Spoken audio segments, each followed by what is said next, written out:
ይሄ አህባሽ ነው፣ ይሄ ሱፊ ነው፣ ይሄ ደግሞ መድኸሊ ነው፣ ይሄ ወሃቢ ነው እያለ እርስ በርሱ ሲኸላለፍ ስታይ በጣም ያሳዝናል። ስለዚህ ወንድሜ እህቴ አጠቃላይ የምትሰሙትን ነገር በሙላ ቀልባችሁ አይረብሻችሁ። ምክንያቱም ይሄ የሰብር ዘመን ነው፣ ይሄ የትዕግስት ዘመን ነው። በተቻለ አቅም ሁሉም ራሱን በዒባዳ ማጠንከር፣ ወደ አላህ መቀረብ፣ ትዕግስት ሒልም ማድረግና እንደዚሁም ደግሞ ሰውየው በቻለ አቅም ዱዓ ለኻቲማው ለመጨረሻው ማድረግ ነው። ወሰላሙ አለይኩም ወራህመቱላሂ ተዓላ ወበረካቱ። በመካከላችን ላይ ያለው የልዩነቶች መብዛት አያሳዝናችሁ? አብሽሩ ምናምን እያለ ያው በዚህ ጉዳይ ላይ ሰዎችን ለማጽናናት እየሞከረ ነው። ማሻአላህ ንያውና ሐሳቡ ጥሩ ነበር። ነገር ግን በዚህ ትክክለኛ ተጨባጩ በሚፈርደው ጉዳይ ላይ ነብዩ ሰለላሁ ዐለይሂ ወሰለም በግልጽ ያስተላለፉት መልእክት ነበር። እኛ የተሰማንን ነገር ከምንገልጽና የራሳችን መልእክት ከምናስተላልፍ በዚህ ጉዳይ ላይ ራሳቸው ነብዩ ሰለላሁ ዐለይሂ ወሰለም የተናገሩበት ነገር ስላለ ያንን መልእክት ቢያስተላልፈው በጣም ጥሩ ይሆን ነበር። ምክንያቱም ልዩነቶች እንዳሉ ስም እየዘረዘረ ጠቅሷል። ነብዩ ሰለላሁ ዐለይሂ ወሰለም ወደፊት ኺላፎች ልዩነቶች እንደሚከሰቱ ተናግረዋል። ስለዚህ በተጠቀሱት ኺላፎች ላይ የትኛው ነው ሐቅ የትኛው ነው እውነት እያለ ሁሉም ግራ እንዳይገባና የረሱል ዐለይሂ ሰላቱ ወሰላም ትክክለኛ ቀጥተኛው መንገድ እንዳይጠፋውና እንዳይደበቅበት ነብዩ ሰለላሁ ዐለይሂ ወሰለም ግልጽ የሆነ መድኃኒትን አስቀምጠዋል። ስለዚህ የሆነን ጉዳይ ስናስተላልፍ ግማሹን ይዘን ግማሹን መተው የለብንም። አሁን በወንድማችን ላይ የተመለከትኩት ነገር ይሄ ነው። ምናልባት ካለማስተዋልም የመጣ ነገር ሊሆን ይችላል። ነገር ግን ነብዩ ሰለላሁ ዐለይሂ ወሰለም ወደፊት ኺላፍ ይፈጠራል፣ ልዩነት ይፈጠራል፣ እርስ በርስ ትለያያላችሁ ብለው ተናግረው ቢሄዱ ብቻ ነበረ እኛ የሐቁ መንገድ የእሳቸው ትክክለኛ ጎዳና የትኛው እንደሆነ ለማወቅ የሚያስቸግረን። ልዩነት እንደሚከሰት ኺላፍ እንደሚከሰት ብቻ ጠቅሰው ቢሄዱ ነበር የሚያስቸግረን። ነገር ግን ነብዩ ሰለላሁ ዐለይሂ ወሰለም ወደፊት የሚመጣውን በሽታም ጠቅሰው መድኃኒቱንም ደግሞ ጠቅሰው ልንሄድ። እዚህ ጋር ወንድማችን ላይ የተመለከትነው ነገር ይሄ ነው። ያሉትን ኺላፎች ልዩነቶች ዘረዘረ። ከዛም በኋላ ይሄ ነገር አያሳዝናችሁ አብሽሩ ዱዓ ማድረግ ነው ምናምን ብሎ ነው ያለፈው። እንደዚህ አይነት ነገር ኡማውን ወደ ትክክለኛ መንገድ ማመላከት አይቻልም። ነብዩ ሰለላሁ ዐለይሂ ወሰለም እንዳደረጉት በሽታው ልዩነቱ ኺላፉ ሲከሰት ማድረግ የሚጠበቅብንን ነገር ተናግረዋል። የተጠቀሰው በሽታና የተጠቀሰው መድኃኒት ምንድነው የሚለውን ነገር ስንመለከት በሽታው ምን ሆኖ እናገኘዋለን? በመካከላችን ላይ ያለው ኺላፍ ሆኖ እናገኘዋለን። መድኃኒቱሳ ምንድነው? የነብዩን ሰለላሁ ዐለይሂ ወሰለም ጎዳና ሱናቸውን አጥብቆ መያዝ። ነብዩ ሰለላሁ ዐለይሂ ወሰለም አቡ ዳውድና ሌሎችም በዘገቡት ዘገባ ላይ ምን ይላሉ? ፈኢነሁ መን የዕሽ ሚንኩም በዕዲ ፈሰየራ እኽቲላፈን ከሲራ ፈዐለይኩም ቢሱነቲ ወሱነቲ አልኹለፋኢ አልመህዲይን አራሺዲን ተመሰኩ ቢሃ ወዐዱ ዐለይሃ ቢነዋጅዝ ወኢያኩም ወሙሕደሳቲ አልኡሙር ፈኢነ ኩለ ሙሕደሰቲን ቢድዓ ወኩለ ቢድዓቲን ضላላ። ይህንን የነቢዩን ሰለላሁ ዐለይሂ ወሰለም መድኃኒት የተጠቀመ ዛሬ ጥቂቶች ብቻ ናቸው። ለዚህ ነው ሁሌ እንደተወዛገቡ እንደተደናገሩ የሚቀሩት። ስለዚህ ኡማውን ወደ ትክክለኛ መንገድ ማመላከት ከሆነ የፈለግነው ምን ማድረግ እንዳለበት ኺላፉ ልዩነቱ ተከስቷል ባለው ኺላፍ ላይ ልዩነት ላይ ምንድነው እሱ ማድረግ ያለበት የሚለውን ነገር ማመላከት ነው የሚጠበቅብን። ነብዩ ሰለላሁ ዐለይሂ ወሰለም ሱሐቦቻቸውን እንደዚህ አይነት ኺላፍ ልዩነት እንደሚፈጠር ሲነግሯቸው ምን ይላሉ?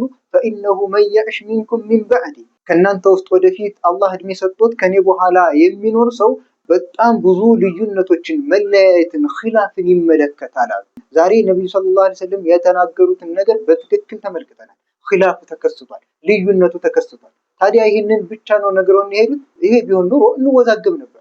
አዎ በትክክልም በጣም የሚያሳዝን ነገር ይሆን ነበር። ነብዩ ሰለላሁ ዐለይሂ ወሰለም በዚህ ኺላፍ ሰዓት የልዩነት ሰዓት ላይ የጠቆሙትን ነገር ያልተገበረ ሰው በራሱ ላይ ይዘን ማንንም መውቀስ አይችልም። ኺላፍ እንደሚከሰት ከጠቀሱ በኋላ ልዩነት እንደሚመጣ ከጠቀሱ በኋላ ነብዩ ሰለላሁ ዐለይሂ ወሰለም ምን አሉ? ፈዐለይኩም ቢሱነቲ አደራችሁም ሱናዬን አጥብቃችሁ ያዙ። አራት ወደ ቀጥተኛው መንገድ የተመሩና ቅን የሆኑ ምትኮችን የነሱን ሱናም አጥብቃችሁ ያዙ። ስለዚህ በመጀመሪያው ልዩነት ስንመለከት ከዚህ ልዩነት ከዚህ ኺላፍ ልንድንበት የምንችለው ብቸኛ መንገድ ምንድነው? የነብዩን ሰለላሁ ዐለይሂ ወሰለም ሱና አንድ ባንድ ኮቴ በኮቴ እየተከታተልን መፈጸም መተግበር አጥብቀን መያዝ። ከዛም የአራቱን ኹለፋ አራሺዲን የነዚህን የነብዩ ሰለላሁ ዐለይሂ ወሰለም አራት ምትኮች አቡበክር፣ ዑመር፣ ዑስማን፣ አሊ የነዚህን ታላቅ ሱሐቦች የነሱን ጎዳናም አጥብቀን መያዝ። ካለው ኺላፍ ወደ ቀጥተኛው መንገድ የሚወስደንና ነጃ የሚያወጣንን ብቸኛ መንገድ ነብዩ ሰለላሁ ዐለይሂ ወሰለም በዚህ መልኩ አስተማሩ። ስለዚህ ኺላፍ ሲከሰት፣ ልዩነት ሲከሰት የነብዩ ሰለላሁ ዐለይሂ ወሰለም ሱና ተግባራቸው ምን ነበር? ከዛም አሁንም ነብዩ ሰለላሁ ዐለይሂ ወሰለም ቀጣይ ምክራቸውን ቀጠሉ። ምን አሉ? ተመሰኩ ቢሃ አጥብቃችሁ ያዙ፣ ወዐዱ ዐለይሃ ቢነዋጅዝ በመንጋጋ ጥርሳችሁ ነክሳችሁ ያዙ፣ በመንጋጋ ጥርሳችሁ ነክሳችሁ ያዙ ብሎ ነብዩ ሰለላሁ ዐለይሂ ወሰለም በዚህ መልኩ የገለጹት ሱናዬን በደንብ አጥብቃችሁ ያዙ ማለት ነው። የኔን ሱና እንዳትለቁ። ከሱና የሸሸ ከሱና የፈገፈገ የጥፋት ቡድኖች የጥፋት ጀማዓዎች ውስጥ ይቀላቀላል። ከዛም አሁንም ልዩነት እንዲከሰት የሚያደርገውና ከልዩነት ደግሞ እንድንጠነቀቅ የሚያደርገን ነገር ነብዩ ሰለላሁ ዐለይሂ ወሰለም ሲናገሩ ምን አሉ? ወኢያኩም ወሙሕደታቲል ኡሙር፣ አደራችሁን አዳዲስ መጤ ተግባራትን ተጠንቀቁ። ለምን? ፈኢነ ኩለ ሙሕደተቲን ቢድዓ፣ ምክንያቱም አዳዲስ መጤ የሆኑ ነገራቶች ቢድዓ ናቸው። ቢድዓ ደግሞ ምንድን ነው? ፈኢነ ኩለ ቢድዓቲን ዶላላ፣ ምክንያቱም ሁሉም ቢድዓ ጥመት ነው። በዲን ላይ የተከሰተ ማንኛውም ቢድዓ ጥመት ነው ብለው ነብዩ ሰለላሁ ዐለይሂ ወሰለም ኺላፍ በሚከሰት ሰዓት፣ ልዩነቶች በሚበዙበት ሰዓት መጠንቀቅ ያለብንንና አጥብቀን ልንይዘው የሚገባ ነገርን ነግረውናል። ነብዩ ሰለላሁ ዐለይሂ ወሰለም አጥብቀን ልንይዘው የሚገባ ነገር የእሳቸውን ጎዳና የእሳቸውን ፈለግ ሱናቸው። ልንጠነቀቀው የሚገባ ነገር ደግሞ ምንድን ነው? በሸሪዓችን ላይ በዲናችን ላይ አዳዲስ የሆኑ መጤ ተግባራት ዛሬ ነብዩ ሰለላሁ ዐለይሂ ወሰለም በገለጹት መልኩ በዲን ላይ አዳዲስ ተግባራትን ተጠንቀቁ፣ አዳዲስ ተግባራት ጥመት ናቸው የሚልን ሰው ወደ ጥመት ቡድኖች እያስጠጋን ስም እየለጠፍንለት ነው። ታዲያ ነብዩ ሰለላሁ ዐለይሂ ወሰለም ልዩነት በሚፈጠርበት በሚከሰትበት ሰዓት መድኃኒቱን በትክክለኛው ቦታ ላይ አላስቀመጡም። ከዚህ በላይ የኛ ድርሻ ነው። ነብዩ ሰለላሁ ዐለይሂ ወሰለም አጥብቀን እንድንይዝ ያዘዙንን እና እንድንጠነቀቅ ያዘዙንን ነገር በተናገሩት መልኩ ከፈጸምነ ነጃ ከሚወጡት ቡድኖች እንሆናለን፣ አለበለዚያ ደግሞ ከሚጠፉት ቡድኖች እንሆናለን። ልዩነቱ መከሰቱ ቢያሳዝነንም፣ ኺላፉ መብዛቱ ቢያሳዝነንም፣ ከዚህ ሁሉ ደግሞ የምንድንበትን ነገር በመጠቀሱ ይሄ ደግሞ ያስደስታል። ዛሬ ላይ በምትመለከቱት መልኩ የነብዩን ሰለላሁ ዐለይሂ ወሰለም መንገድ ትክክለኛ ጎዳና አጥብቀው የያዙ ሰዎች እሳቸው ባስተላለፉት መልኩ የነብዩን ሰለላሁ ዐለይሂ ወሰለም ሱና አጥብቀን እንያዝ፣ አዳዲስ መንገዶችን ደግሞ እንጠንቀቅ፣ ቢድዓን እንራቅ ሲሉ ወሃቢያ ናቸው ተብሎ ስም ተሰጣቸው። አይ ነብዩ ሰለላሁ ዐለይሂ ወሰለም ሁሉም ቢድዓ ጥመት ነው ቢሉም ከሌ ዑለማ ለሁለት ከፍሎታል፣ ከሌ ዑለማ ደግሞ ለአምስት ከፍሎታል ብሎ ደግሞ ወደ ሌሎች ዞር የሚለውን ደግሞ ይሄ ነው ትክክለኛው እየተባለ ነብዩ ሰለላሁ ዐለይሂ ወሰለም ከተናገሩት ውጭ ሌላ ንግግር የሚናገርን አካል የትክክለኛ መንገድ ባለቤት አድርገው ያዙ። ታዲያ እንደዚህ አይነቱ ሰው እንዴት ላይ ወዛገብ ይችላል? አሁንም አህሉ ሱና ወል ጀማዓዎች ነብዩን ሰለላሁ ዐለይሂ ወሰለም ብቻና ብቻ ነው ልንከተል የሚገባው። መዕሱም ጥብቅ እሳቸው ብቻ ናቸው። ከእሳቸው ውጭ ያለው አካል ይሳሳታል። ሌሎችን ዑለማዎች በሸሪዓ እንመዝን እንጂ ሸሪዓን በዑለሞች አንመዝን ብለው ሲናገሩና ሲያስተምሩ፣ ሌሎቹ ቡድኖች ደግሞ ምን ብለው ተነሱ? አይ አይደለም እኛ የምንከተለው አብዱላህ አልሐረሪ ነው ብሎ አህባሽ ተነሳ። ስለዚህ አብዱላህ አልሐረሪ ያስተላለፈውን መልእክት ይዘው ሙስሊሙን በሙሉ ከነሱ ጋር ያልገጠመን አካል በሙሉ ከእስልምና ማስወጣቱን ተያያዙት፣ ተክፊር ውስጥ ገቡ ማለት ነው።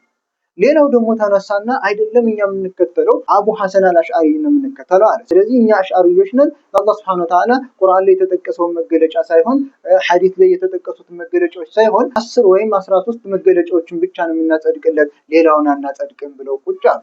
ሌላው የሚነሳና ሌላ መልእክትን ያስተላልፋል። ሁሉም ግለሰብ ላይ የተንጠለጠለ አስተምሮት ነው። አህሉ ሱና ወል ጀማዓዎች ትክክለኛ የነብዩ መንገድ የተከተሉ አካላት ግን ዑለሞችን እንደ ዑለማ ቢያከብሩም ዑለሞችን ንግግርና መንገድ ከነብዩ ሰለላሁ ዐለይሂ ወሰለም ንግግርና መንገድ አስበልጠው አይመለከቱም። የዑለሞችን ንግግር በሸሪዓ ሚዛን ይመዝኑታል እንጂ ሸሪዓን ብድግ አድርገው በዑለሞች ንግግር አይመዝኑም። ስለዚህ አሁን ላይ ካሉትና ከተከሰቱት ሰፊ ኺላፎች ልንድንበት የምንችለው ብቸኛ መንገድ የነብዩን ሰለላሁ ዐለይሂ ወሰለም ሱና አጥብቀን መያዝ፣ አዳዲስ መጤ ተግባራት በዲናችን ላይ የሚጨመሩ በዲን ስም የሚገቡ መጤ ተግባራትን መጠንቀቅ። ኸይር ነው በሚል ጥሩ ነው በሚል የተጨመሩ የተለጣጠፉ ቢድዓዎች አሉ። የነብዩ ሰለላሁ ዐለይሂ ወሰለም መንገድ ብቻ ይበቃናል፣ ሌላውን ወደ ጎን መተው። በዚህ ብቻ ነው ካሉት ኺላፎች ልንድንና ትክክለኛውን የነብዩን መንገድ ልንይዝ የምንችለው። በዚህ መልኩ የነብዩ ሰለላሁ ዐለይሂ ወሰለም መንገድ አጥብቀን ይዘን አዳዲስ መጤ ተግባራትን ተጠንቅቀን የእሳቸውን መንገድ በመከታተል ላይ እስካለን ድረስ ጥመት የሚባል ነገር ሊያገኘን አይችልም። ከዚህ ውጭ ግን ዞር ካልነ የኺላፉ ማዕበል የጥመቱ ማዕበል ሊያገኘን ስለሚችል ልንጠነቀቅ ይገባል። اللهم أرنا الحق حقا وارزقنا اتباعه وأرنا الباطل باطلا وارزقنا اجتنابه والسلام عليكم ورحمة الله وبركاته.